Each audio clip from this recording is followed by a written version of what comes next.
Boa noite, meus amados irmãos, que a graça e a paz do nosso Senhor e Salvador Jesus Cristo sejam multiplicadas em vossas vidas. Amém. Bendito seja o Senhor nosso Deus, que nos dá a graça de estarmos aqui mais um domingo, exaltarmos o nome do Senhor e prestarmos a Ele uma adoração de maneira solene, de maneira pública, como povo escolhido do Senhor nosso Deus. Nós faremos isso, vamos iniciar orando a esse Deus. Peço que você feche seus olhos, baixe a sua fronte e vamos falar com o nosso Deus.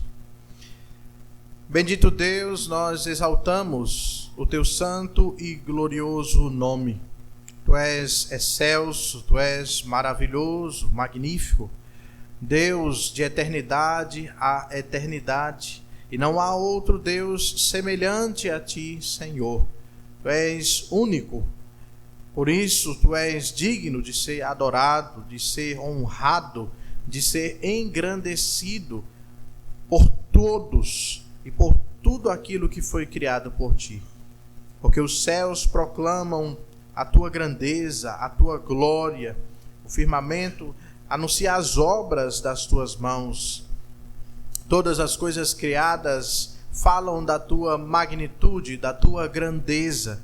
E nós, como teu povo, nos encontramos neste lugar, nesta noite, para juntos glorificarmos ao Senhor, adorarmos ao teu santo nome, a beleza da tua santidade, Senhor, e fazermos isso conforme a tua santa convocação a nós, como teu povo. Jamais poderíamos fazer isso confiados em nossos méritos. Jamais poderíamos fazer isso da maneira como imaginamos ou como pensamos em nossos corações. De forma alguma. Devemos fazer isso da maneira como o Senhor estipula na sua palavra. Devemos fazer isso da forma como o teu Espírito nos conduz a fazê-lo à luz da tua palavra.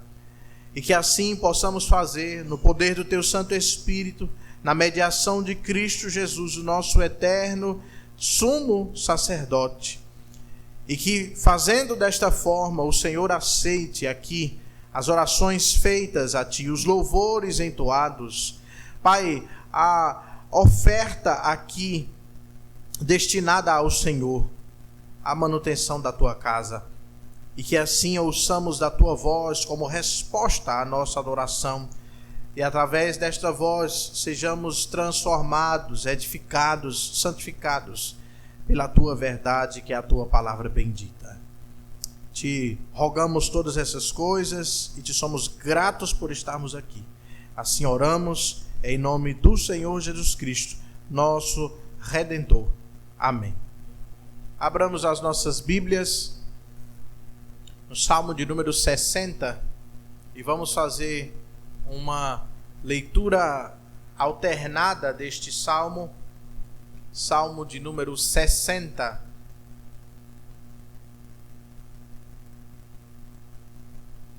Aqueles que encontrarem, em reverência à palavra do Senhor, por favor, fiquem de pé, os que puderem.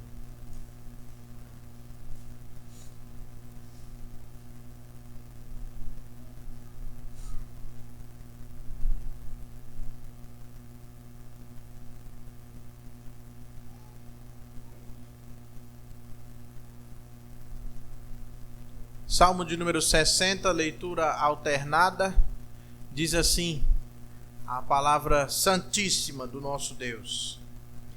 Ao mestre de canto, segundo a melodia, os lírios do testemunho, hino de Davi para ensinar, quando lutou contra os sírios da Mesopotâmia e os sírios de Zobá, e quando Joabe, regressando, derrotou de Edom 12.000 homens no vale de Sal.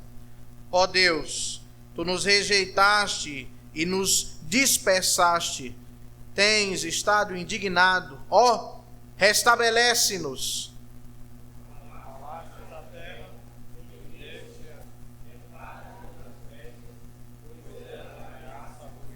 Fizeste o teu povo experimentar reveses e nos deste a beber vinho que atordoa.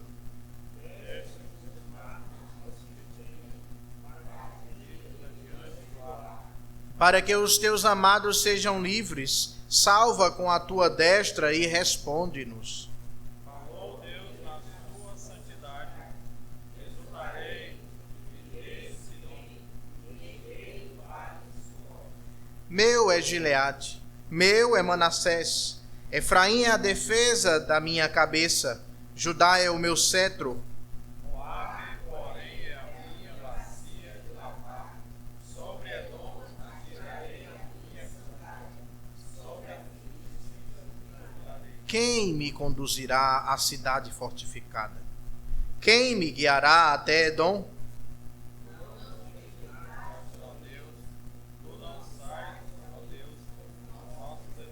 Presta-nos auxílio na angústia, pois vão é o socorro do homem.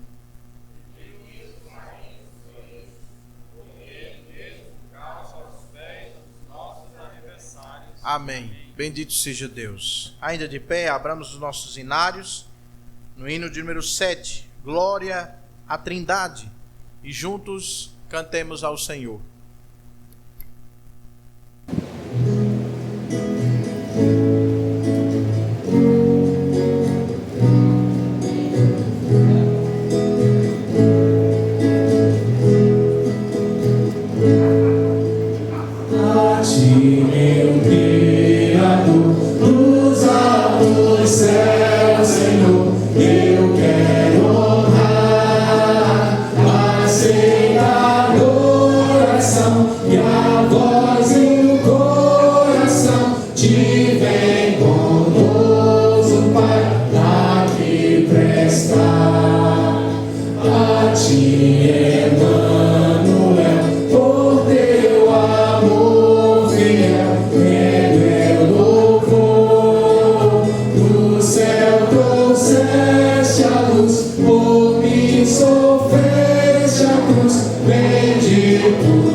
Meus irmãos, esse é o momento que nós temos do culto, de estarmos colocando diante do nosso Deus, confessando assim os nossos pecados.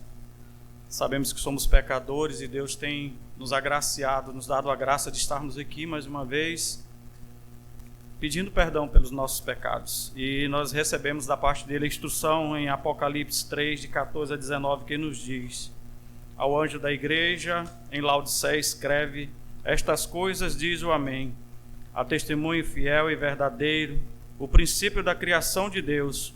Conheço as tuas obras, que nem és frias e nem quente. Quem dera fosse fria ou quente. Assim, porque és mornas e nem és quente nem fria, estou a ponto de vomitar-te da minha boca. Pois dissestes: estou rico e abastardo e não preciso de coisa alguma, e nem sabes que tu és infeliz, sim, miserável, pobre, cego e nu.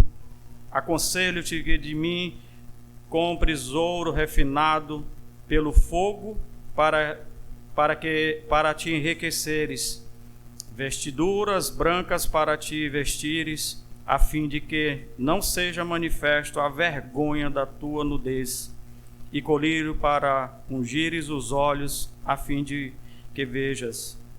Eu repreendo e disciplino a quanto amo. Sê, pois, zeloso e arrepende-te. Amém. Deus é muito gracioso, meus irmãos, nos dá a oportunidade de estarmos aqui confessando os nossos pecados. Para isso nós baixaremos as nossas cabeças e confessaremos assim os nossos pecados. Em seguida, nós estaremos agradecendo a Deus pelo perdão dos nossos pecados com o nosso irmão seminarista Hugo.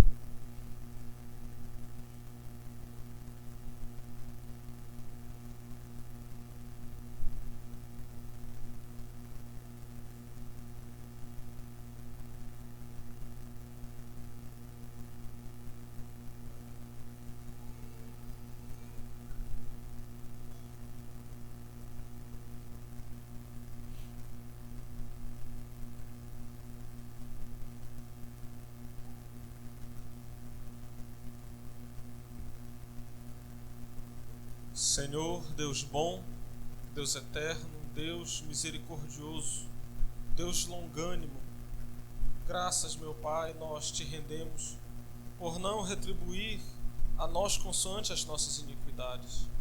Graças nós te rendemos, Senhor, por sendo nós pecadores, perversos, ignorantes, rebeldes, ao Senhor aprouve revelar o teu Filho, enviar o teu Filho, para que toda a ira, para, Senhor, que toda a justiça fosse requerida dele, para, Senhor meu Deus, que pudéssemos então nos aproximar de ti, pudéssemos nos achegar a ti neste momento, confiantes, Senhor, que podemos confessar os nossos pecados, confiantes, Senhor, que tu nos ouve, que temos um sumo sacerdote perfeito, imaculado, mais alto do que os céus, separado dos pecadores, pelo que te rendemos graças, Senhor.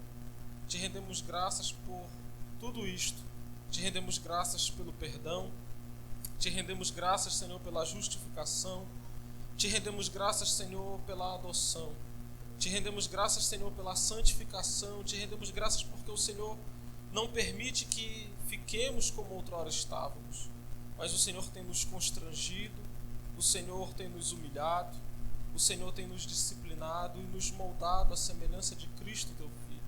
Graças, Senhor, graças por tuas muitas bênçãos, graças, Senhor, por tuas muitas misericórdias. Amém. E cientes, ó Pai, de que nesta vida não haveremos de ser perfeitamente santos, não haveremos, Senhor, de nos portarmos em tudo, nos mínimos detalhes, da maneira que agrada a Ti. Te pedimos, prossegue derramando sobre nós das tuas muitas misericórdias.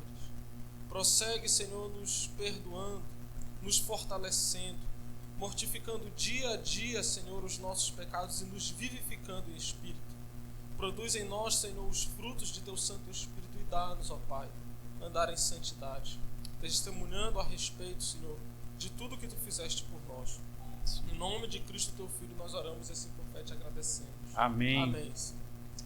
Salmo 149, 1 e 2 nos diz: Ao Senhor ergo a minha voz e clamo, com a minha voz suplico ao Senhor, derramo perante Ele a minha queixa, a sua presença exponho a minha tribulação. Amém. Meus irmãos, os que assim puderem, ficaremos de pé, iremos louvar o nosso Deus com corações alegres, com 2 cânticos: Salvador maravilhoso e Tu és Deus.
Nós vamos te buscar.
Tu és Deus, nosso Senhor. Somos teus, criados para o teu louvor. Terra e céu se rendem a ti.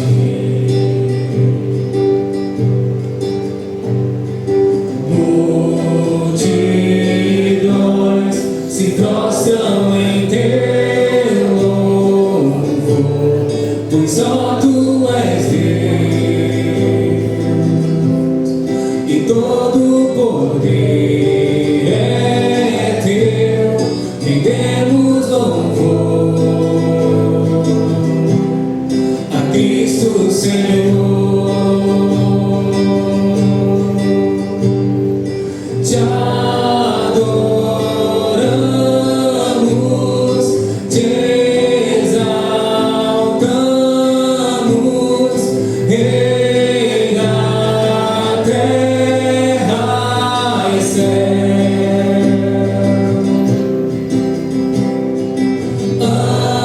Anjos, homens, todos cantam, Santo é Jesus. Tu és Deus, nosso Senhor.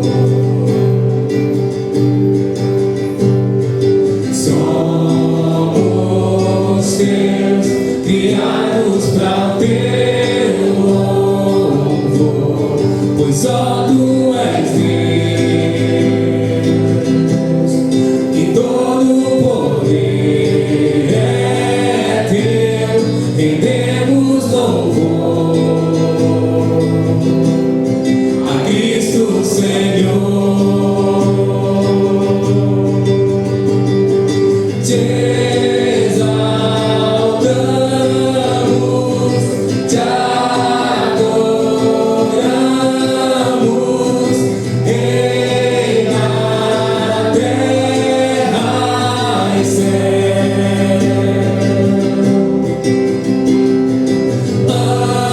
Anjos, homens, todos cantam, Santo é Jesus.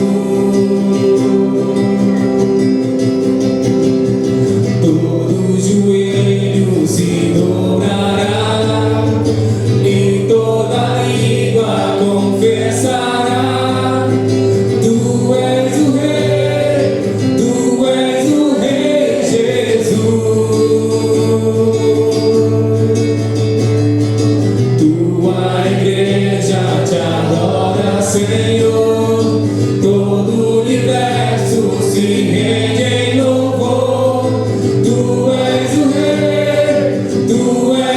Rei Jesus. Te exaltamos, te adoramos,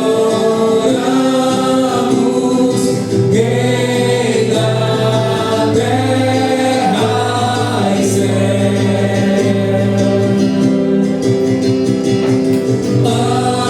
Anjos, homens, todos cantam, Santo é Jesus.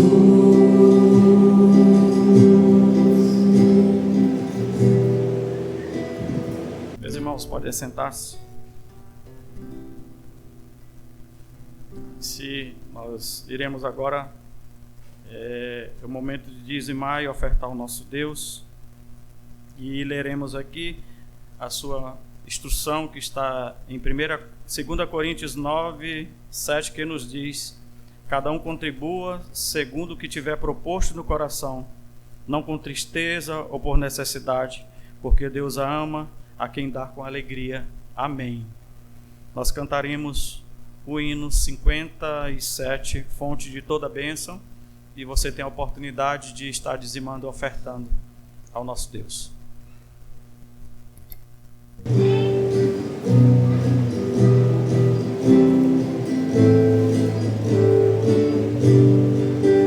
A terra semeamos, a fim de nos dar pão, mas Deus é quem a nutre, com bem fazeja mão. É Deus quem manda o frio, o inverno e o verão, a chuva, o doce orvalho e a fresca viração. De todo bem a fonte é o nosso bom Senhor. Louvai a Deus por todo o seu amor, o Criador de tudo, que em toda parte está. Colore a flor silvestre e a estrela brilho dá. Os ventos lhe obedecem e o bravo mar também. As frágeis avezinhas o seu cuidado tem. De todo bem a fonte é o nosso bom Senhor. Louvai a Deus por todo o seu amor.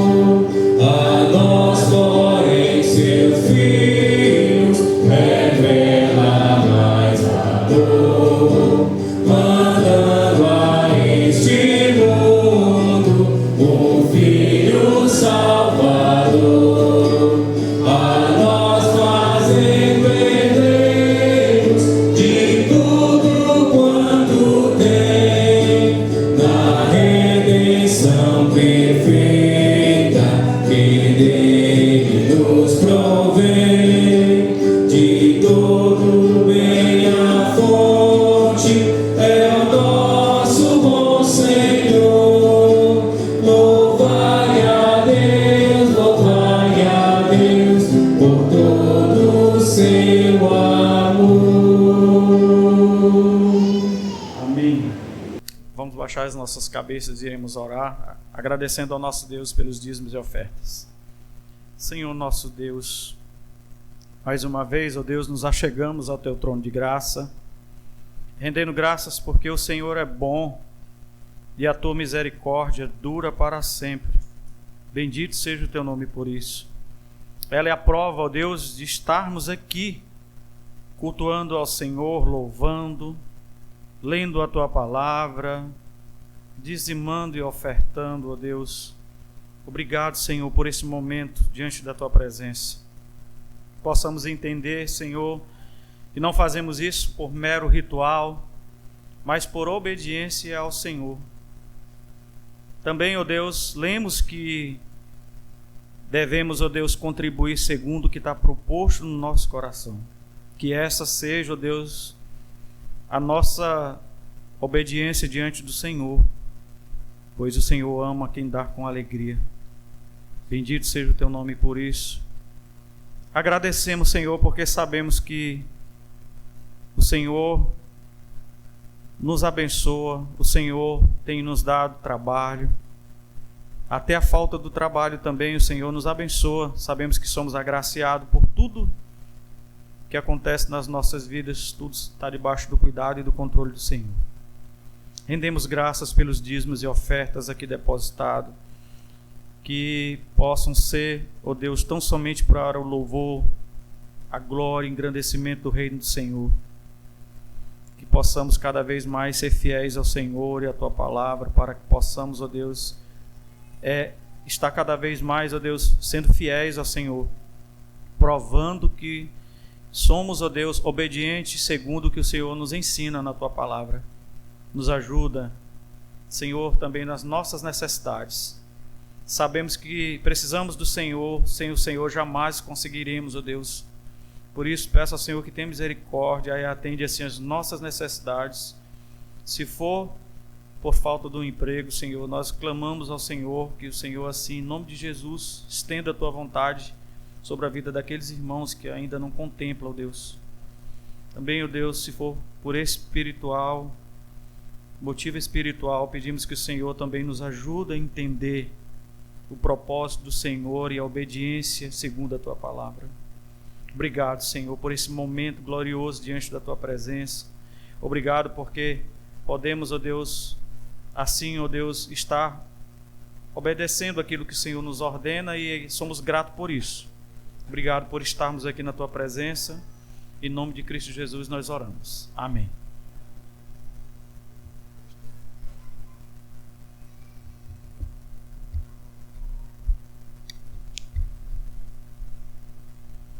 Meus irmãos, vamos abrir as nossas Bíblias, livro de Atos, capítulo 21.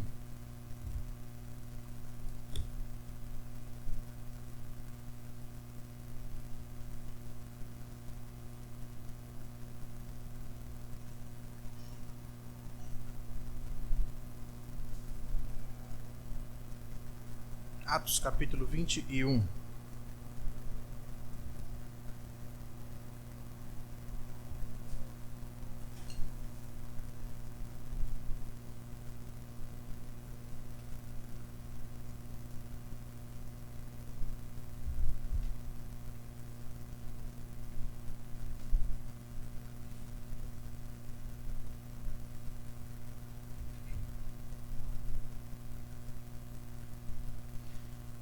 Nós vamos ler do versículo 1 ao versículo 16. Peço que você preste bastante atenção. Esse é um texto que nós vemos muito movimento e algumas informações que nos chamam a atenção. Atos capítulo 21, versículos 1 a 16, diz assim a palavra santa e bendita do nosso Deus. Depois de nos apartarmos, fizemo-nos à vela e, correndo em direitura, chegamos a Cós. No dia seguinte a Rhodes e dali a Pátara. Achando um navio que ia para a Fenícia, embarcamos nele seguindo viagem.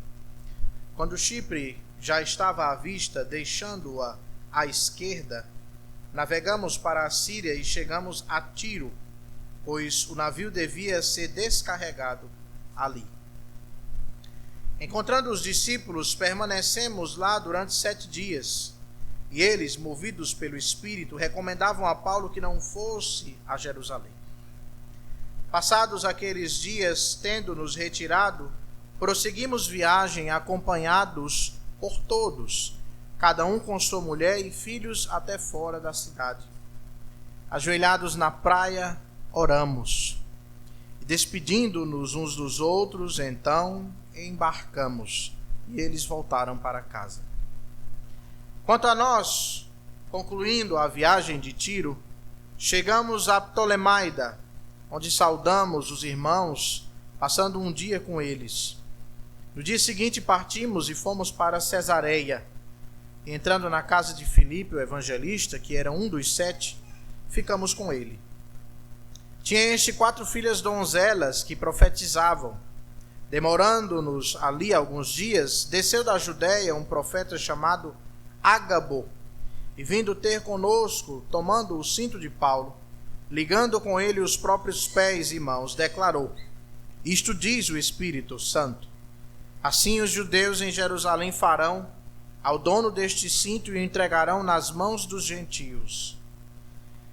Quando ouvimos estas palavras, tanto nós como os daquele lugar, rogamos a Paulo que não subisse a Jerusalém.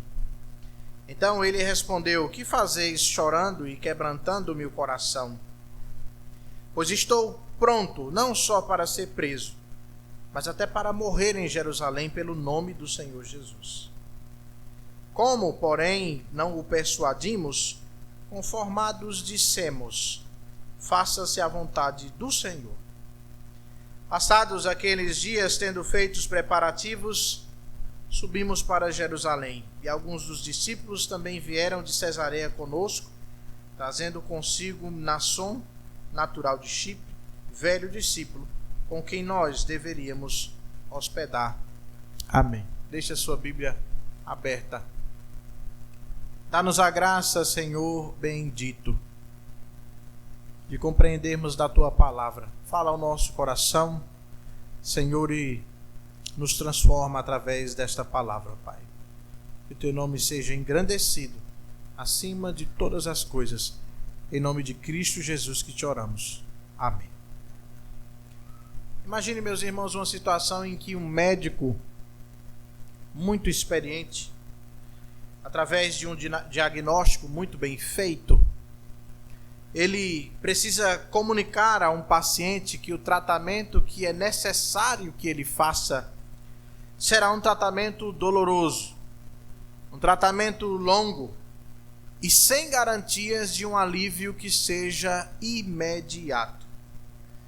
Mas é o único caminho para preservar a vida daquele paciente. O paciente gostaria de ouvir uma alternativa. Os familiares, movidos por amor, suplicam um caminho que seja menos custoso a este que tem convalescido. Mas a verdade permanece. Havendo alternativa ou não, a verdade ela permanece. O diagnóstico foi feito. Recusar este tratamento proposto por este médico experiente não evita a dor e apenas adia a morte. No texto que nós lemos hoje, Paulo está diante de uma situação um pouco semelhante. Paulo sabe que em Jerusalém não haverá conforto. Paulo sabe que em Jerusalém haverá sofrimento. Sofrimento garantido. Mas, ainda assim, Paulo não escolhe o caminho mais fácil e prefere escolher o caminho da vontade do Senhor. Atos capítulo 21 marca a fase final. Durante todos esses meses e esses anos, nós temos aprendido sobre este movimento da igreja primitiva, onde homens usados por Deus passam a viajar para lugares estratégicos e falarem do amor de Deus, falarem da mensagem da cruz. Mas agora Paulo está finalizando a sua terceira viagem missionária e está retornando a Jerusalém. Talvez você se lembre, porque eu já disse aqui, que era costume desses apóstolos, desses discípulos, ao final das suas viagens missionárias, retornarem à sede, retornarem ao lugar da igreja mãe, para prestarem relatório daquilo que eles fizeram, daquilo que viram, daquilo que as pessoas reagiram a respeito do Evangelho. E Paulo está fazendo algo semelhante, retornando a Jerusalém. Mas agora o cristianismo já havia tomado uma grande proporção de cidades. O cristianismo não estava mais contido na Ásia. O cristianismo, através da terceira viagem missionária de Paulo, agora avançava também para a Europa. E aquele desejo tão grande que os judeus tinham de barrar e de frear o cristianismo e de aniquilar aqueles que falavam da verdade da cruz, aquele desejo estava meio que minguando por onde Paulo passava. Então veja, quanto mais os judeus lutavam para impedir que o cristianismo fosse mencionado e ensinado, mais esse cristianismo, mais esta mensagem da cruz, ela se espalhava. Você deve se lembrar que Paulo teve aquela visão de um varão macedônio, dizendo: passa a Macedônia e ajuda-nos. E a partir dali que o evangelho passa para a Europa. Então é natural que os inimigos do evangelho, a saber, judeus, que os inimigos do evangelho, eles tenham alimentado um desejo de vingança contra Paulo. E não somente contra Paulo, mas contra todos aqueles que estavam insistindo em falarem que o Jesus morto na cruz, por causa dos judeus, por ordem dos judeus, era o Messias, o Salvador do mundo. E é nesse contexto de vingança e de desejo de frear o evangelho que Paulo está retornando a Jerusalém, terra majoritariamente de judeus, lugar onde majoritariamente haviam judeus. E é interessante porque Lucas, o autor do livro de Atos, ele faz meio que um paralelo da jornada de Jesus Cristo com a jornada de Paulo rumo a Jerusalém.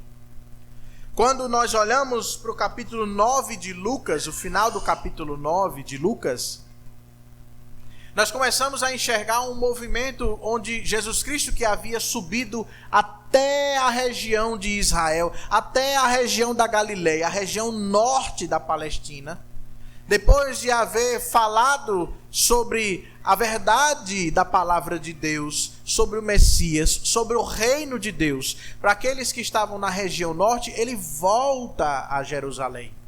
E retornando a Jerusalém, é que ele, depois de chegar em Jerusalém, ele ministra aquela última ceia com os seus discípulos. Lembram disso?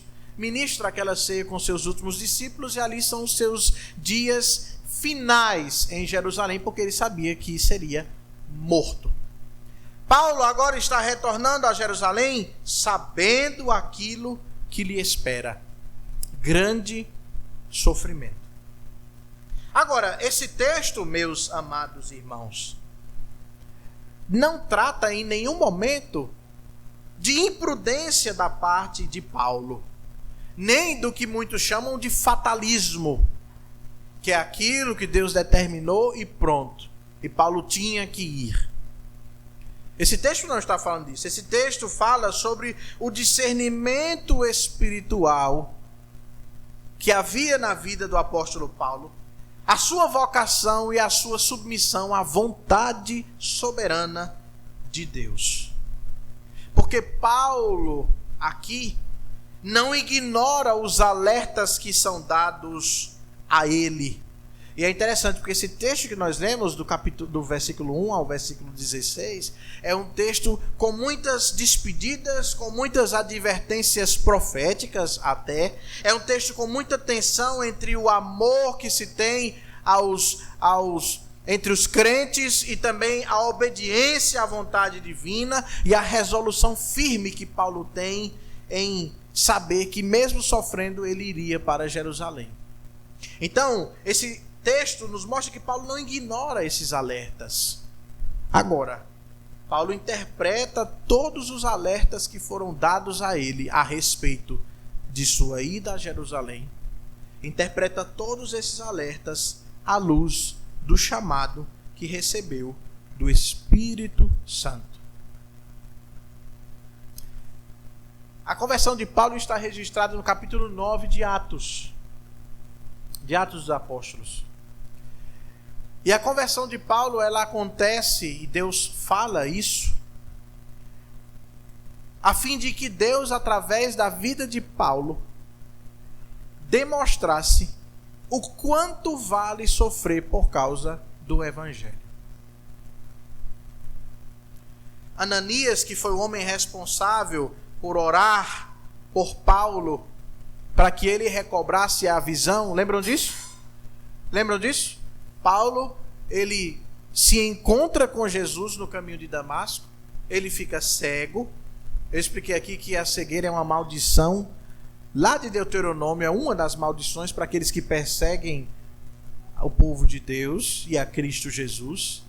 E quem vai orar pela vida de Paulo, para que ele recobre a visão, é um homem chamado Ananias. Mas quando Deus fala, quando o Espírito Santo diz a Ananias para que ele encontre com Paulo, antigamente conhecido por Saulo, Ananias, ele tem um certo temor. Peraí, esse homem aí é quem veio respirando ameaças de morte contra aqueles que eram do caminho, porque o povo não era chamado de cristão ainda. Mas o Espírito diz a Ananias: não, este homem que eu estou transformando, a vida dele será usada em prol do Evangelho, mas para mostrar o quanto que vale sofrer pelo Evangelho. Então a vida de Paulo, meus amados irmãos, foi uma vida marcada por sofrimento, por grandes sofrimentos, por perseguições, por apedrejamentos, por rejeição da parte dos próprios judeus. Lembra que Paulo era judeu? Judeu da gema. Rejeição da parte dos próprios judeus. E agora, caminhando para Jerusalém, o desejo de vingança dos judeus para com Paulo era muito grande. Mas o texto de hoje nos conduz à proposição deste sermão, que é a seguinte: o discípulo de Cristo se submete à vontade soberana do Senhor. E como que isso acontece? E nós veremos, em primeiro lugar, por meio da obediência custosa, mesmo em despedidas dolorosas. Em segundo lugar, por meio de discernimento espiritual diante de advertências sinceras dos seus irmãos.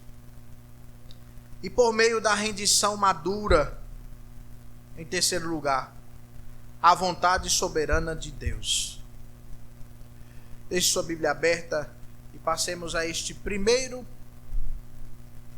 ponto, primeiro aspecto de como o discípulo de Cristo se submete à vontade soberana do Senhor. O texto inicia no versículo 1, explicando o movimento que Paulo está fazendo de retorno à região da Palestina. Mas o primeiro lugar onde ele para é um lugar chamado Tiro, um lugar que estava ao norte da Palestina. E nos chama a atenção porque aquele lugar já tinha discípulos de Cristo Jesus. O texto diz: depois de nos apartarmos, fizemos-nos à vela, e correndo em direitura, chegamos a Cós. No dia seguinte a Rodes e dali Pátara. Achando um navio que ia para Fenícia, que é a região de Tiro e Sidom, embarcamos nele seguindo viagem. Quando Chipre já estava à vista, deixando à esquerda, navegamos para a Síria e chegamos a Tiro, pois o navio devia ser descarregado ali. Encontrando os discípulos, permanecemos lá durante 7 dias. E eles, movidos pelo Espírito, recomendavam a Paulo que não fosse a Jerusalém.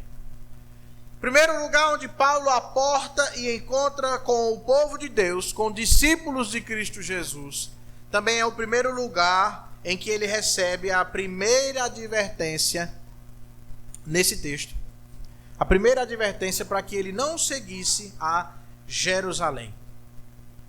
Esse texto utiliza um verbo, quando fala sobre despedida, utiliza um verbo grego que tem a ideia do seu significado de arrancar, de desatar com dor.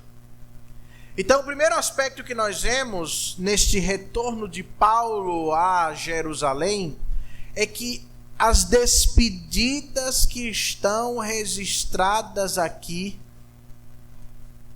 não são despedidas como as demais que já lemos nos outros capítulos. Porque são despedidas dolorosas. Mas por que, pastor? Porque aqueles a quem Paulo estava encontrando, eles já suspeitavam que em Jerusalém Paulo poderia ser preso e provavelmente morto. Você sabe que é diferente uma despedida de alguém que vai viajar para alguém que nunca mais voltará. E Paulo sente desses discípulos a dor que eles sofriam por se despedirem de Paulo sem nem saber se o encontrariam novamente.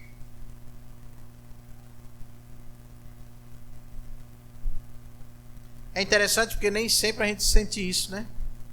Ou a gente sente isso por outras pessoas, mas não pelos nossos irmãos em Cristo.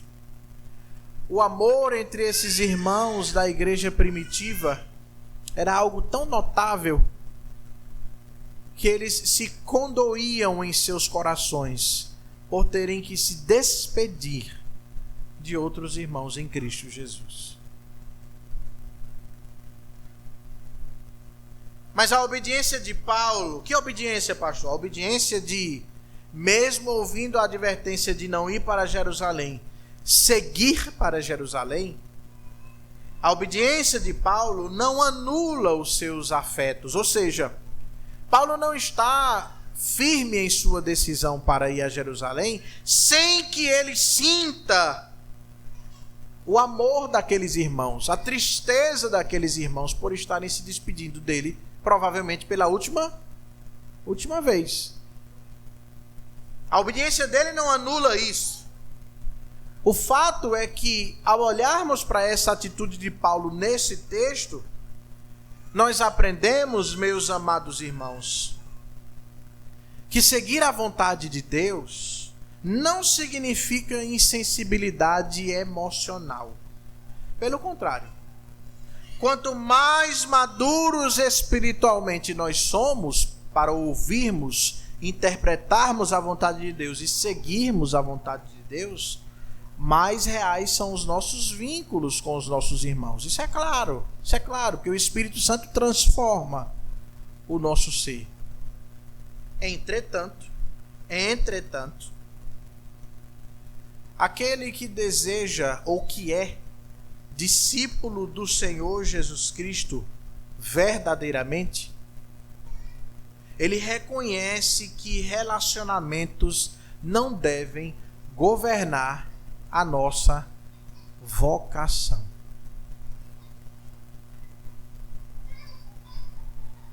Mas como assim, pastor? Abra sua Bíblia, por favor, deixe marcado aqui. E abra sua Bíblia no Evangelho de Lucas, no capítulo 14.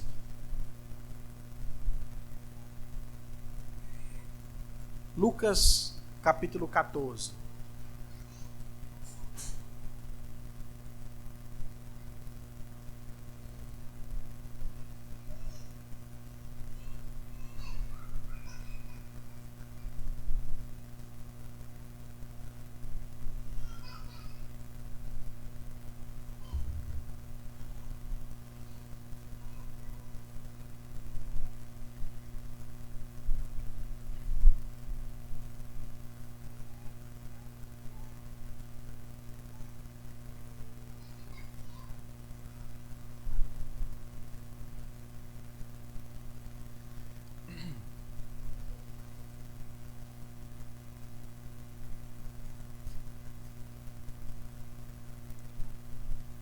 Versículo 25, a partir do versículo 25.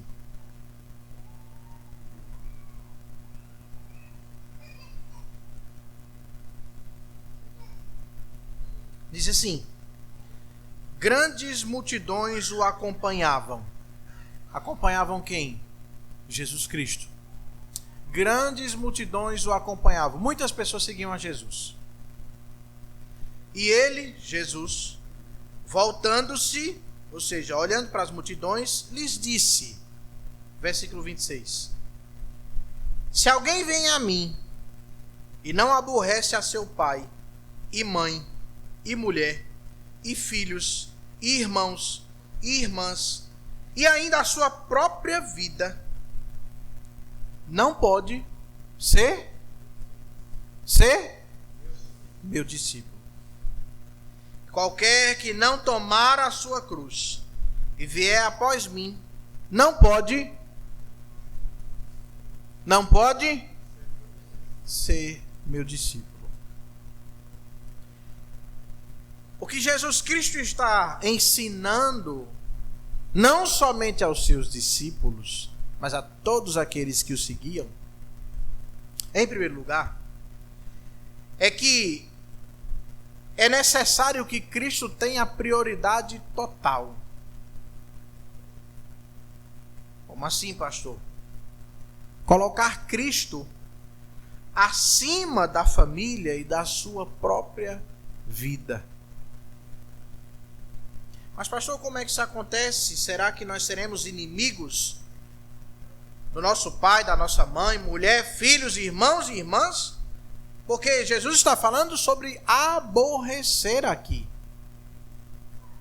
Não. No contexto bíblico, a palavra aborrecer não significa um ódio emocional, um sentimento de desprezo.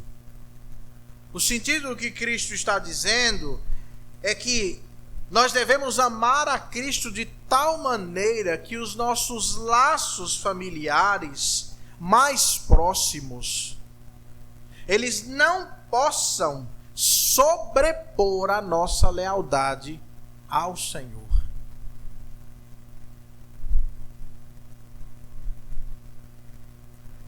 Ou seja, Paulo não poderia deixar que os relacionamentos dele com aqueles irmãos que estavam dizendo: Paulo, não vá para Jerusalém.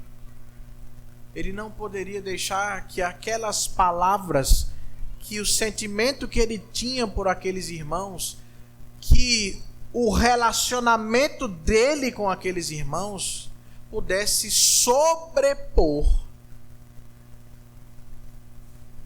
a sua ida para Jerusalém, que estava dentro da vontade de Deus. E isso é muito importante para nós.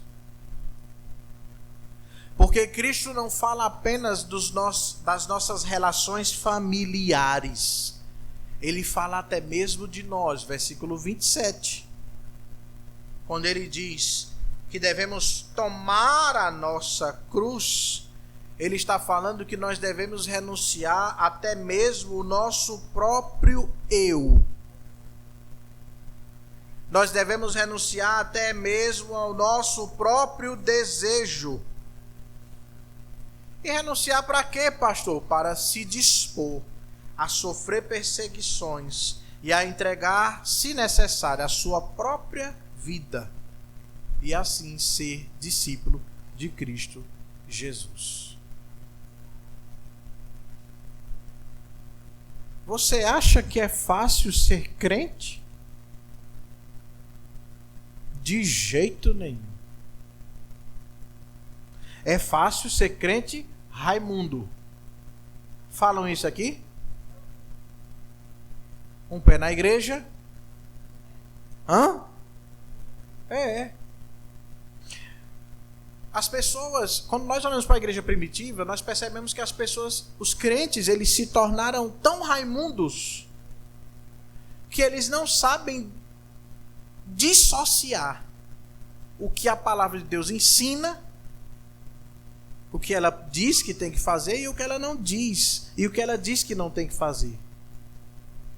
Porque as pessoas, elas já se aglutinaram com as coisas deste mundo. Você quer ver um exemplo disso? Se nós formos trabalhar namoro dentro da igreja, muitos ficarão surpresos. Mas por quê, pastor? Porque ninguém toma o que a Bíblia diz como exemplo. Mas, pastor, a Bíblia não fala de namoro, mas fala de relacionamentos em pureza. Em pureza, não é impureza. Em pureza. Mas elas não tomam o que a Bíblia diz e aplicam aos seus relacionamentos. O que elas fazem? Elas olham para como o mundo faz o namoro, aí diz: a gente tira esses espinhos aqui e aproveita-se o restante. Perceberam como as pessoas, elas são ligadas às coisas deste mundo? Mas Jesus Cristo é muito claro, e a atitude de Paulo também aqui é muito clara em nos mostrar que Deus requer de nós uma prioridade total. Então Paulo deveria dizer aos seus irmãos em Cristo, que tanto amavam ele: meus irmãos, eu agradeço pelas advertências, pelos conselhos, pela preocupação, mas eu preciso seguir aquilo que Deus requer da minha vida.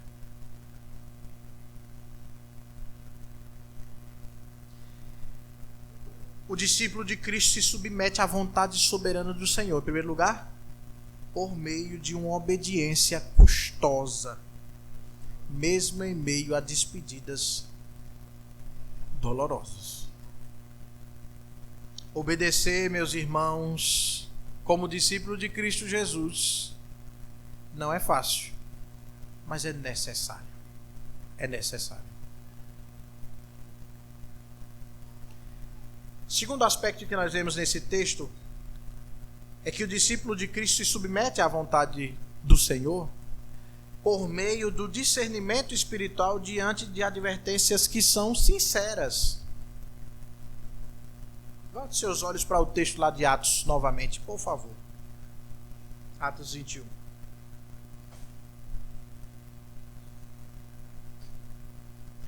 Versículo 5. Passados aqueles dias, tendo-nos retirado, prosseguimos viagem, acompanhados por todos, cada um com a sua mulher e filhos, até fora da cidade. Ajoelhados na praia, oramos e despedimos-nos uns dos outros, então embarcamos e eles voltaram para casa. Quanto a nós, concluindo a viagem de Tiro, chegamos a Ptolemaida, onde saudamos os irmãos, passando um dia com eles. No dia seguinte partimos e fomos para Cesareia, e entrando na casa de Filipe, o evangelista, que era um dos 7, ficamos com ele. Esse Filipe nós já conhecemos. É aquele que foi o quê? Não, pastor, nós não conhecemos. Conhecemos sim. Que foi o quê, Portela? Você falou, foi o quê? Foi trasladado. E se encontrou com o eunuco da rainha de Candace. Vamos fazer um Enem bíblico depois aqui. Com premiação boa. Esse Filipe é o evangelista. Ele era um diácono. E era o evangelista. Chegando na casa de Filipe, passaram ali algum tempo com ele. E tinha Filipe 4 filhas donzelas que profetizavam. Demorando-nos ali alguns dias, desceu da Judeia, ou seja, lá da região onde Paulo, é o destino da viagem de Paulo, um profeta chamado, que nós já conhecemos, porque Ágabo, nós já encontramos com ele, e ele falou sobre uma grande fome, uma fome que afetou a igreja lá em Jerusalém. Precisou que os irmãos enviassem ofertas para aqueles irmãos lá da Judeia. Então Ágabo veio, versículo 11, chegou até eles, tomando o cinto de Paulo, ligando com ele com o cinto os próprios pés e mãos, declarou: isto diz o Espírito Santo, assim os judeus em Jerusalém farão ao dono deste cinto e o entregarão nas mãos dos gentios. Quando ouvimos estas palavras, tanto nós como os daquele lugar, rogamos a Paulo que não subisse a Jerusalém.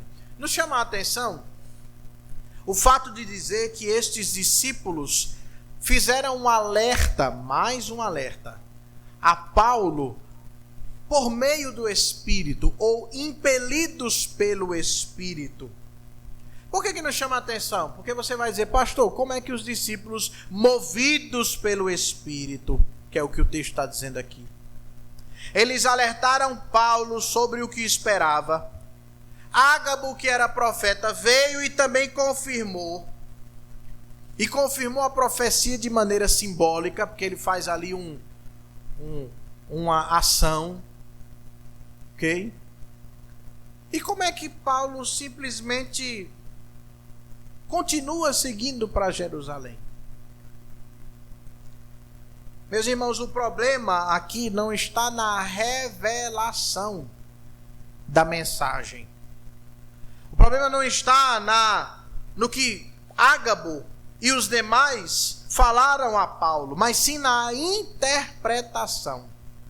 Então, qual era a revelação? Paulo, se você for a Jerusalém, você vai ser preso e será entregue nas mãos dos gentios. Essa era a mensagem, ok? Agora, o fato que está aqui problemático é a interpretação. Os discípulos que estavam com Paulo e também aqueles que estavam naquela região, a saber, Cesareia, interpretaram esta mensagem da parte de Ágabo, concluindo que Paulo não deveria ir a Jerusalém. Essa foi uma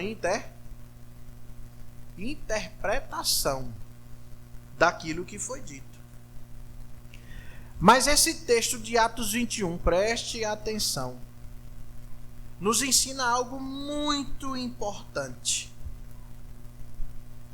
Nem toda revelação é uma proibição. Olhando para a Bíblia, já que nós não temos mais revelação dessa forma aqui. O que tinha de ser revelado já foi revelado até o fim, quando Jesus Cristo voltar. Mas nem toda revelação na Escritura é uma proibição. Mas, pastor, eles fizeram isso pelo Espírito, sim. Mas o Espírito Santo está revelando o sofrimento para preparar a vida de Paulo, o espírito de Paulo, vamos dizer assim. E não para impedir a Paulo. Vamos olhar para o texto de novo? Versículo 11 nos diz que Ágabo tomou o cinto, ligou com ele os próprios pés e mãos e declarou, vamos lá? Isto diz o Espírito Santo. O que é que ele diz? Assim os judeus em Jerusalém farão ao dono deste cinto e o entregarão nas mãos. Disse mais alguma coisa? Disse? O Espírito disse, Paulo, você não deve ir a Jerusalém. Disse? Disse não, não está aqui? Não disse. Então o Espírito Santo está avisando a Paulo, preparando a Paulo sobre os sofrimentos que ele haveria de passar.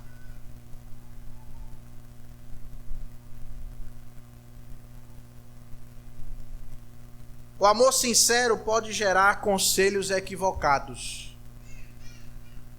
Como assim, pastor?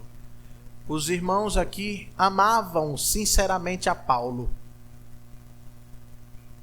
Sim ou não? Sim, estavam preocupados com a vida dele. Mas pelo esse amor sincero, eles deram um conselho equivocado. Qual o conselho? Você não deve ir a Jerusalém. De jeito nenhum.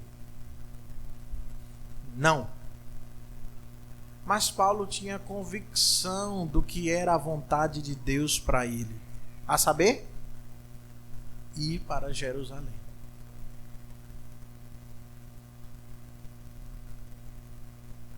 Esses discípulos interpretaram o sofrimento como se fosse algo fora da vontade de Deus. Mas Paulo tinha convicção. Pastor, por que Paulo tinha convicção? Volte para o capítulo 20, por favor, de Atos. Versículos 22 a 24. Bem aí pertinho.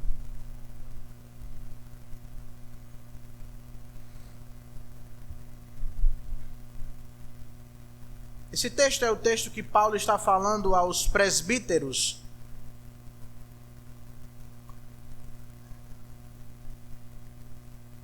Da igreja de Éfeso, em um lugar chamado Mileto. Paulo passou por Éfeso, mas resolveu não permanecer ali. Mas quando chegou em Mileto, encontrou com os presbíteros, mandou chamar os presbíteros para dar uma última orientação a eles. Texto muito bonito, já preguei ele aqui. Mas olha o que é que Paulo diz. Paulo dizendo aos presbíteros. É Paulo dizendo aos presbíteros. Versículo 22. E agora, constrangido em meu espírito, vou para onde? Não sabendo,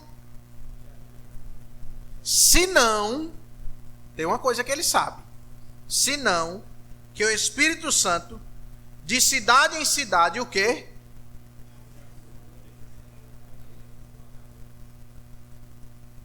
Então Paulo estava indo para Jerusalém constrangido pelo Espírito. E apesar de não receber uma revelação de que em Jerusalém ele receberia sofrimentos e o quê? Cadeias e tribulações. Mas quando ele passava de cidade em cidade, ele já sabia que os judeus perseguiam a vida dele. Sim ou não? Constantemente. Constantemente. Então Paulo, meus irmãos, já sabia o que lhe esperava. Cadeias e perseguições. Sofrimentos. Paulo estava constrangido no espírito, consciente do seu sofrimento, mas estava resoluto quanto ao seu chamado. E isso demonstra maturidade na vida espiritual de Paulo. Nós não podemos ser movidos pelos nossos sentimentos. Nós não podemos ser movidos pelo nosso emocionalismo. Porque se Paulo fosse movido pelo seu emocionalismo, ele tinha ficado logo lá em Tiro. Quando ao se despedir dos irmãos, ele disse: não vá não. Não vá não. E agora não só os irmãos, ainda chega um profeta e diz: olhe, a coisa vai ficar preta lá. Preta não, vamos usar outra palavra, né? Vai ficar feia lá. Para depois não dizerem coisa comigo no vídeo, né? Olha a coisa, o caldo vai entornar lá. Se Paulo fosse movido pelo seu emocionalismo, ele tinha dito: vixe, não vou não. Mas maturidade espiritual é ser resoluto naquilo que é vontade de Deus para nós. É por meio do discernimento espiritual se submeter à vontade do Senhor, mesmo diante de advertências que são sinceras. Terceiro aspecto que nós vemos nesse texto, de que o discípulo de Cristo se submete à vontade soberana do Senhor, ele faz isso por meio da rendição madura à vontade soberana de Deus. Versículo 13. Então ele respondeu: que fazeis chorando e quebrantando-me o coração? Paulo está falando aqui agora com os discípulos. Ágabo estava lá, os discípulos e os demais estavam dizendo para ele não ir. Ele já estava perto, porque ele estava em Cesareia, era muito perto da Palestina, da região da Judeia. Aí Paulo diz: peraí, o que vocês estão fazendo querendo me quebrantar o coração? Aí ele diz essa frase, vamos ler juntos? Pois estou pronto, não só ser preso, mas até para morrer em Jerusalém, pelo nome do Senhor Jesus. E isso é que é decisão. Você acha que Paulo é levado por qualquer vento de doutrina? Você acha que um homem que diz isso é levado pelo seu emocionalismo? Ah, porque eu estou sentindo. Não, meu filho. De jeito nenhum. Eu vou para Jerusalém. E se lá se acabar tudo, foi o que Deus quis e ponto final. Versículo 14. Como, porém, não o persuadimos, conformados dissemos o quê? Passa-se a vontade do Senhor. Passados aqueles dias, tendo feito os preparativos, subimos para Jerusalém, e alguns dos discípulos também vieram de Cesareia conosco, trazendo consigo Mnason, natural de Chipre, velho discípulo com quem nos deveríamos hospedar. Essa frase de Paulo é o clímax desta perícope. O fato dele dizer que está pronto não somente para ser preso, mas também para morrer em nome do Senhor Jesus Cristo. E é quando Paulo fala esta afirmativa, quando ele demonstra que está resoluto em seguir a vontade do Senhor, é que o povo responde: faça-se a vontade do Senhor. Agora, Preste atenção. Paulo aqui, ele não é um herói trágico. Alguém que é um herói porque está dizendo, mas eu vou lá. Essa é a vontade de Deus. Trágico porque iria morrer ou iria ser preso. Não. O que Paulo está fazendo é apenas imitando ao Senhor Jesus Cristo. A diferença é que quando esses irmãos quiseram persuadir Paulo, a única coisa que ele fala é o seguinte, versículo 13. O que vocês estão fazendo, chorando e tentando quebrantar o meu coração? Eu vou para Jerusalém. Essa é a vontade de Deus. O Espírito me constrangiu a fazer isso. Já Jesus Cristo, quando quiseram impedir que ele voltasse para Jerusalém, para ele ser morto, ele não perguntou por que estavam chorando. Ele olhou para Pedro e disse, para trás de mim, Satanás. Foi assim ou não foi? Ou vocês não lembram disso? Lembra não? Senhor, tem piedade de ti. O Senhor vai morrer nas mãos dos anciãos de Jerusalém? Não faça isso não. Opa, calma lá. Para trás de mim, Satanás, porque você não cogita das coisas de Deus. A diferença é que Jesus respondeu mais incisivamente. Mas ele também respondeu. Significa que ele não amava Pedro? Não. Ele mesmo disse depois, Pedro, tu me. E Pedro disse, Senhor, o Senhor sabe que eu te amo. E ele também amava Pedro.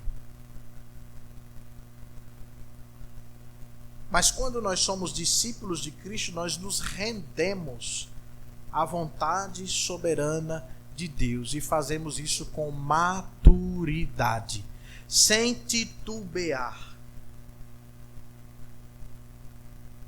Nós vemos aqui que a maturidade cristã não é insistir na sua própria vontade, mas sim descansar na vontade soberana do Senhor nosso Deus.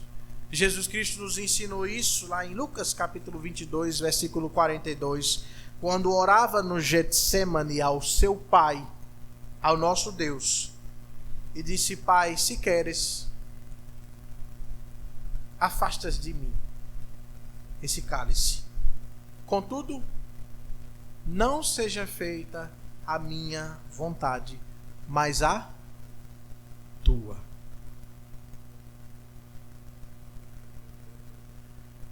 Há um paradigma cristológico da submissão obediente que Paulo agora faz, que é semelhante à submissão obediente que Cristo faz com o nosso Deus e Pai.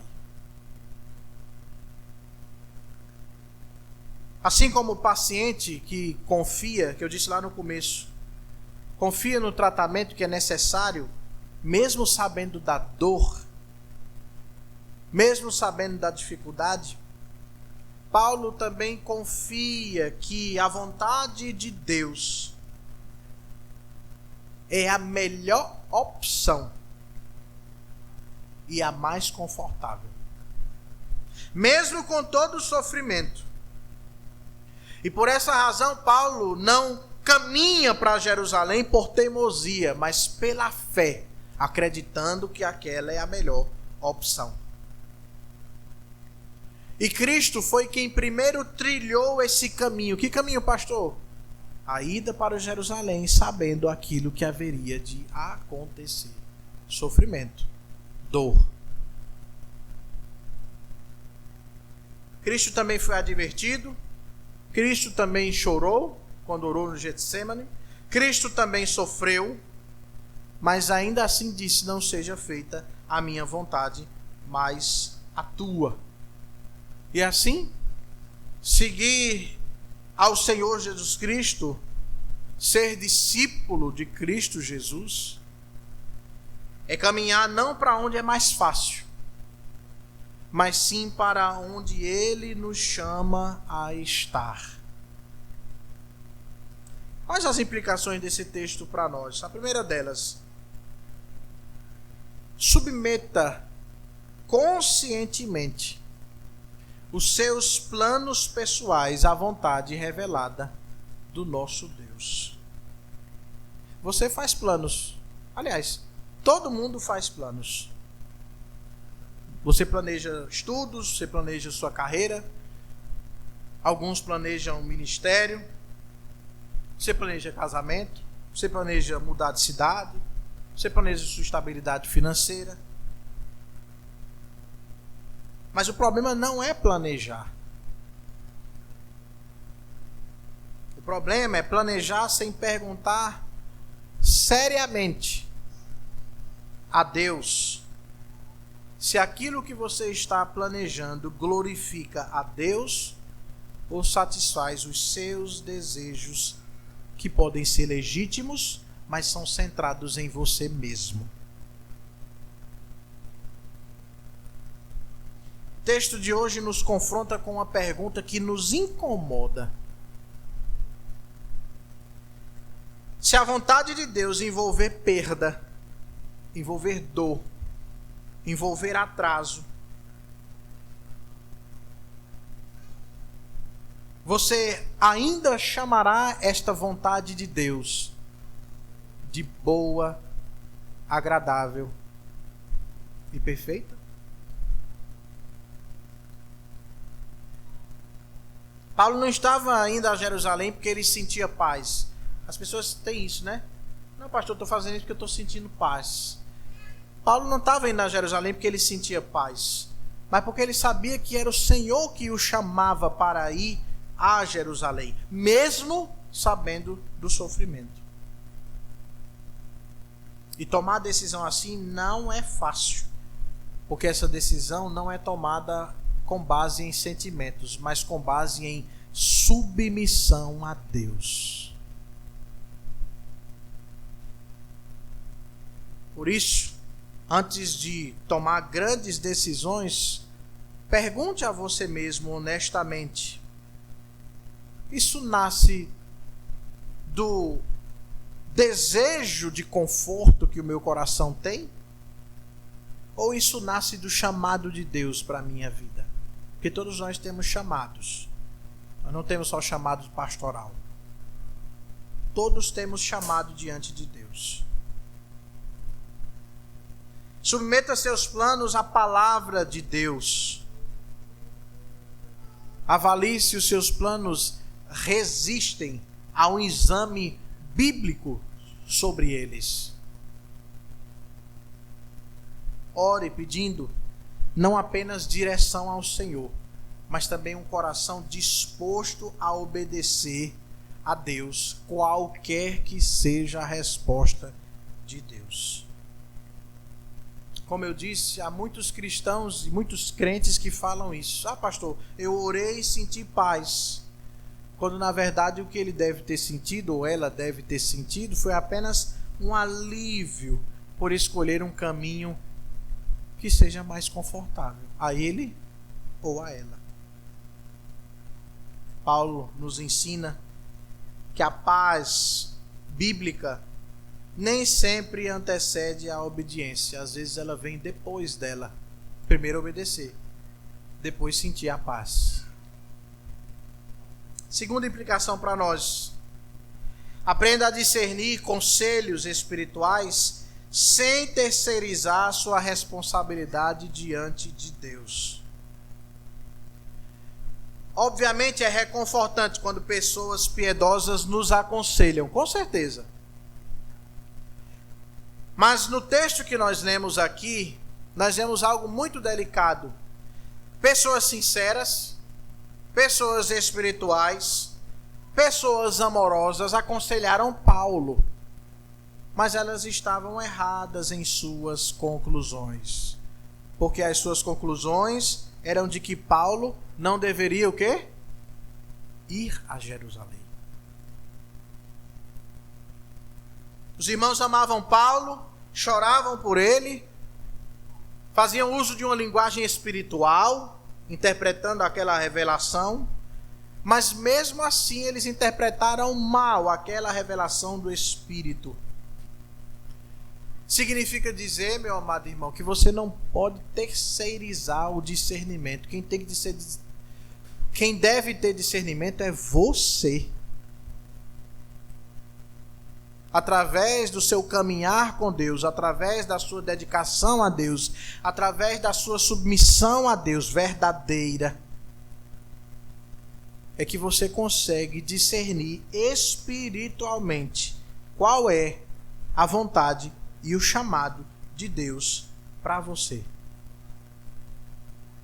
Porque você não pode viver apenas reagindo, viver espiritualmente, reagindo ao que outras pessoas dizem. Por isso, ouça conselhos com humildade. Faça isso, mas avalie os conselhos à luz da palavra de Deus. Tome muito cuidado. Pergunte-se a você mesmo se aquilo que você recebeu de conselho está alinhado claramente com o que a Escritura diz. Ou se o conselho foi dado porque a pessoa que deu o conselho a você tem medo de que você sofra.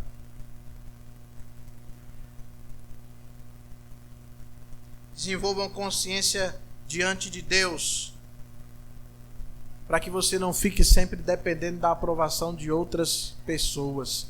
Porque as pessoas podem aconselhar o que elas quiserem a você. Mas você tem que discernir isso à luz da Escritura.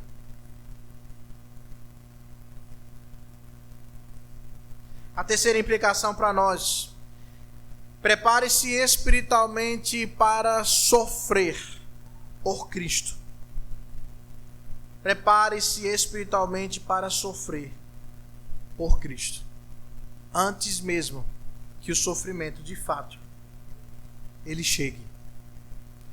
Paulo expressou isso nas suas palavras quando ele disse: estou pronto. Estou pronto para sofrer, estou pronto para morrer se preciso for, pelo nome do Senhor Jesus Cristo. O sofrimento ainda não tinha chegado, o de Jerusalém não. Mas ele já estava pronto. E por isso, você precisa entender que a prontidão não nasce no momento de crise. A prontidão tem que ser formada antes da crise. E a nossa prontidão para sofrer em razão da palavra de Deus, ela nasce da nossa preparação de uma vida devocional. De uma vida à luz do que a palavra de Deus nos ensina.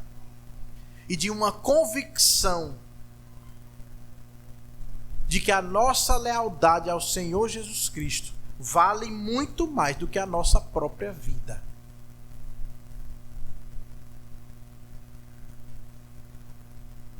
Se você não resolve hoje quem governa a sua vida, se é o conforto que o seu coração quer, ou se é Cristo, o sofrimento vai decidir por você quando ele chegar. Ele vai mostrar quem governa a sua vida. Porque a pergunta não é se o sofrimento virá, mas sim, quando ele vir, quem vai estar no trono do seu coração quando ele chegar? Quem vai estar governando o seu coração? Por isso, fortaleça o seu coração enquanto você está em tempos de bonança. Procure firmar e fundamentar a sua fé. Desenvolva convicções bíblicas profundas, para quando o sofrimento vier, para quando a tentação vier, para quando a dificuldade se manifestar, você não ser levado pelo seu próprio coração. Escute o que eu estou lhe dizendo. Fortaleça o seu coração antes que o sofrimento chegue, que ele vai chegar. Mas fortaleça o seu coração para que você resista ao dia mau, com convicção e fidelidade no Senhor Jesus Cristo. O texto de hoje não nos chama a um heroísmo de forma alguma, mas sim a uma obediência perseverante. O texto de hoje nos chama a uma fé resoluta, a uma espiritualidade cristocêntrica. O texto de hoje nos chama a seguirmos os passos do Senhor Jesus Cristo. E assim, como discípulos de Cristo Jesus, nos submetermos à sua vontade soberana para as nossas vidas. Que nosso Deus, em Cristo, continue a nos edificar com a sua santa e bendita palavra. Amém. Vamos à Santa Ceia.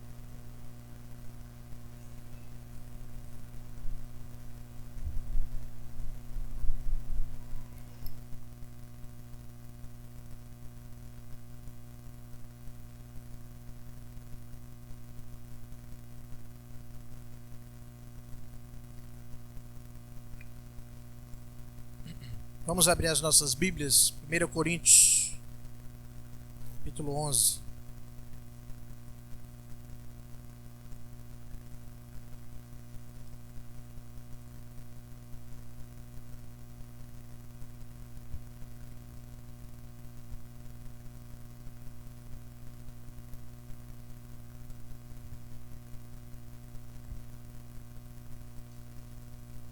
Primeiro Coríntios, capítulo 11. A partir do versículo 23.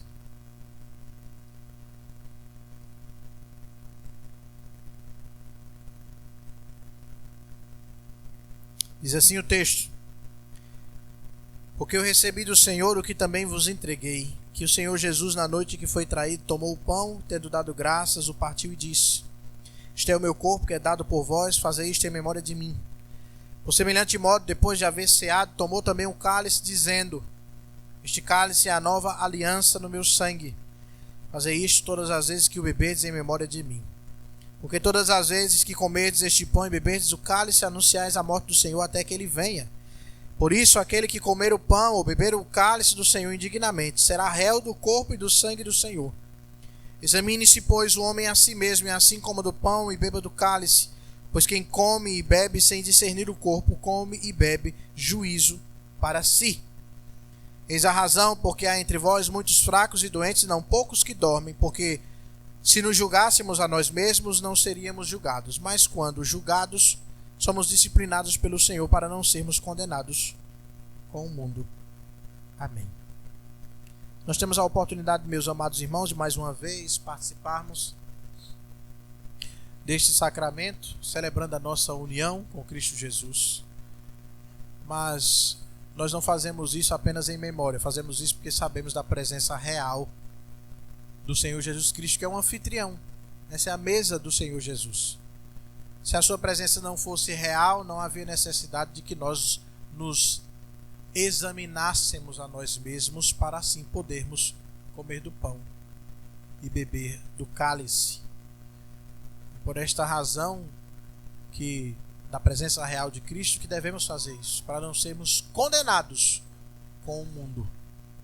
Assim, portanto, temos a oportunidade de individualmente orarmos ao Senhor por alguns instantes, nos prepararmos para participarmos desta mesa do Senhor, com alegria e regozijados pela nossa união com Cristo Jesus. Faça isso individualmente, em alguns momentos eu vou orar também consagrando os elementos.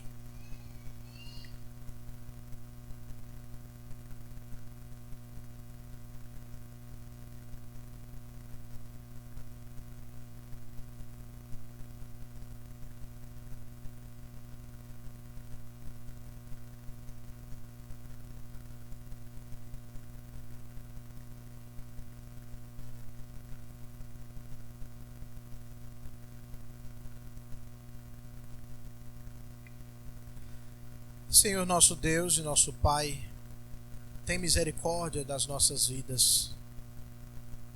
Estamos diante da mesa do Senhor para celebrarmos este sacramento que tanto transforma a nossa vida, que edifica a nossa fé. Mas não podemos fazê-lo, Senhor, confiados em nossos méritos. Nós somos falhos e pecadores.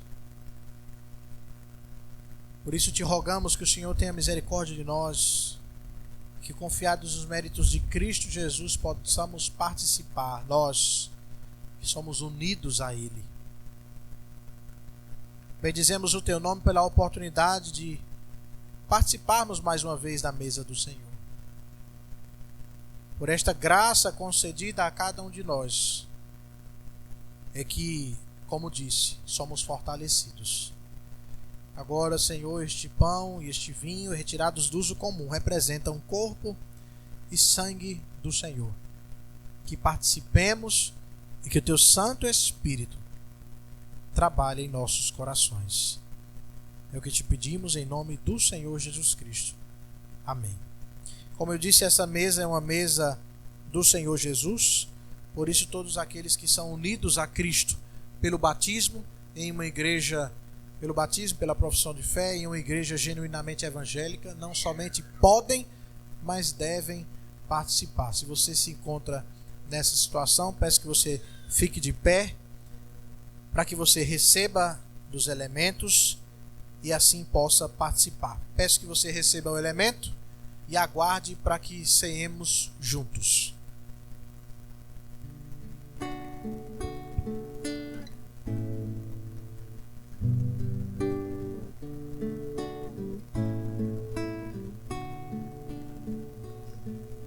Seja bendito, Cordeiro, que na cruz por nós padeceu. Seja bendito seu sangue, que por nós pecadores verteu. Eis que no sangue lavados e tendo puro coração, os pecadores remidos por Jesus têm com Deus comunhão. Algo mais que a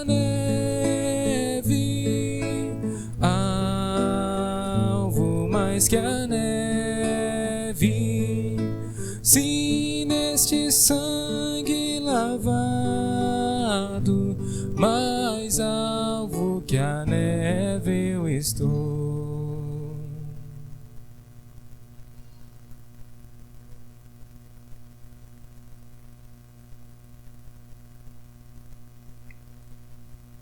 Algum dos irmãos deixou de receber o primeiro elemento? Ninguém?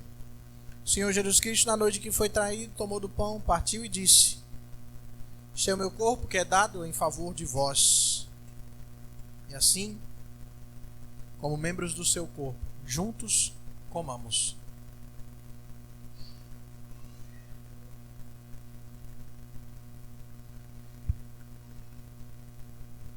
Bendito seja Deus.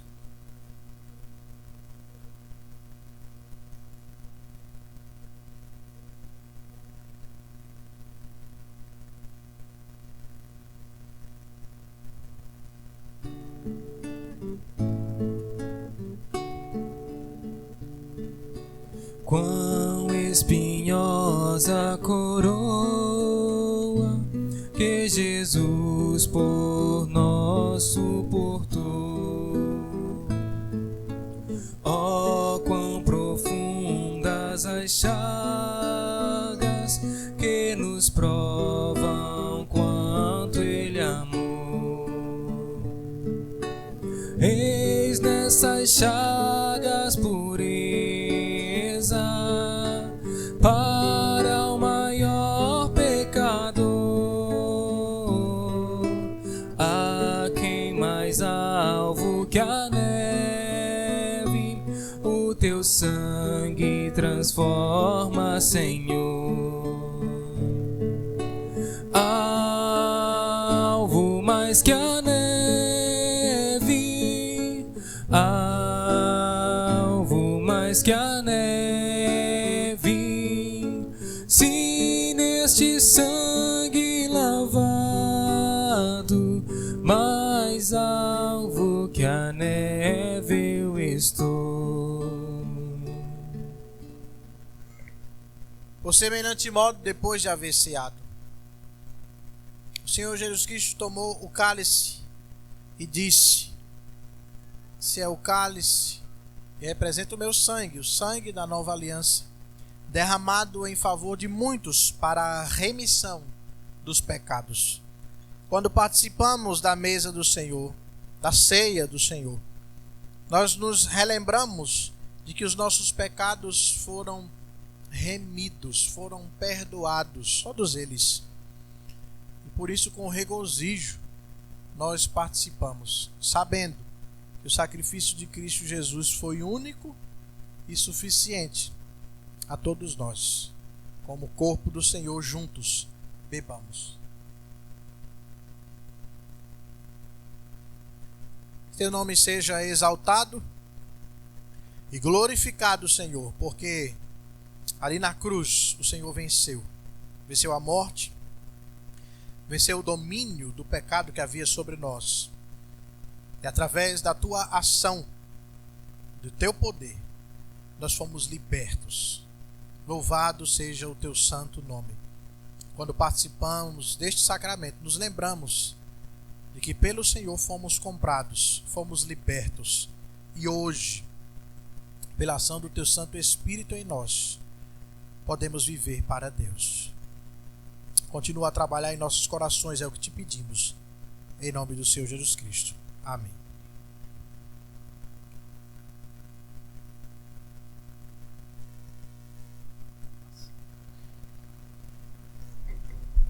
Vamos cantar o hino de número 6, Doxologia.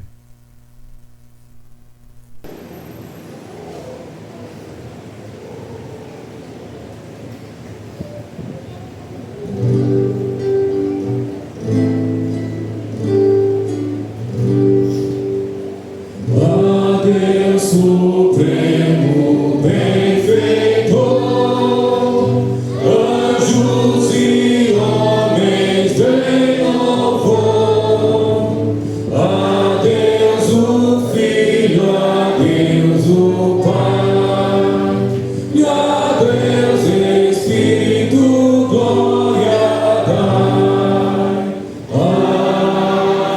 Amém. Vamos recitar a pergunta de número 104 do nosso catecismo do Westminster. Vamos lá, pergunta. Pelo oramos, quarta petição. Resposta: na quarta petição, que é: o pão nosso de cada dia nos dá hoje.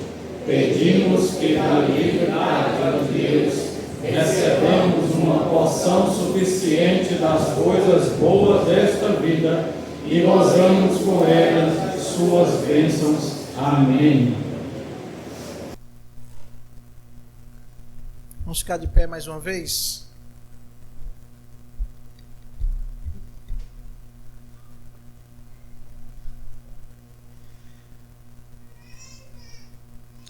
Senhor bendito, grande é o teu nome. Nós te louvamos, Senhor, por chegarmos até aqui, porque conduzidos pelo Senhor podemos aqui oferecer um serviço de adoração cultica de maneira agradável, e pela condução do Senhor, pelo poder do Espírito Santo do Senhor, será agradável a Ti, Pai. Nos alegramos porque o Senhor ouve a nossa voz, porque servimos a um Deus vivo e verdadeiro, a um Deus que se importa conosco. Exaltamos o Teu nome por podermos participar de mais um sacramento do Senhor. Bendito seja o Teu nome para todo sempre. Pai, quero Te pedir que o Senhor conduza o Teu povo, que o Senhor os abençoe, que o Senhor cuide de cada um deles, Que teu nome, Senhor, seja glorificado nas vidas do teu povo, Senhor, dos teus filhos. Que o Senhor cuide dessas famílias. Que o Senhor tome em suas mãos todos aqueles que estão enfermos, todos aqueles que estão doentes, aqueles que estão em tratamento, que não puderam estar em nosso meio, que não puderam participar, Senhor, desta mesa bendita, de ouvir a voz do Senhor. Dá-lhes a graça de que pelo teu poder eles sejam restaurados, restabelecidos, que a sua saúde venha a ser restabelecida por completo, Senhor. Que o nome do Senhor seja glorificado na cura dos nossos irmãos. Te peço, Senhor, que o Senhor cuide dos filhos de cada um aqui, onde quer que estiverem nesta semana, Senhor, durante suas atividades. Que o Senhor os guarde, os proteja, que o Senhor conduza os seus corações para que eles aprendam do Senhor através da sua palavra. Capacita o teu povo, Senhor, a ensinar os seus filhos na lei bendita do Senhor e com responsabilidade conduzir a cada um deles para que logo mais eles expressem a vontade que têm de servir ao Senhor de maneira pública, com as suas próprias bocas, Senhor. Te peço que o Senhor conduza cada homem aqui como esposo fiel, leal, responsável pela sua casa, pela sua família, conduzindo suas esposas, seus filhos, com toda a honradez e seguindo o exemplo de Cristo Jesus. E abençoa, Senhor, as esposas, para que fiéis e leais cuidem sempre, Senhor, dos seus maridos, dos seus filhos, ensinando os filhos com toda a integridade, servindo ao Senhor fielmente em suas atividades. Abençoa a todos, Senhor, que o Senhor cuide de todos, que o Senhor os faça prosperar para a glória do teu bendito nome. E assim que o Senhor te abençoe, que o Senhor te guarde, que o Senhor faça resplandecer o rosto sobre ti, que o Senhor tenha misericórdia de ti, que o Senhor sobre ti levante o rosto e te dê a paz. Amém. Amém.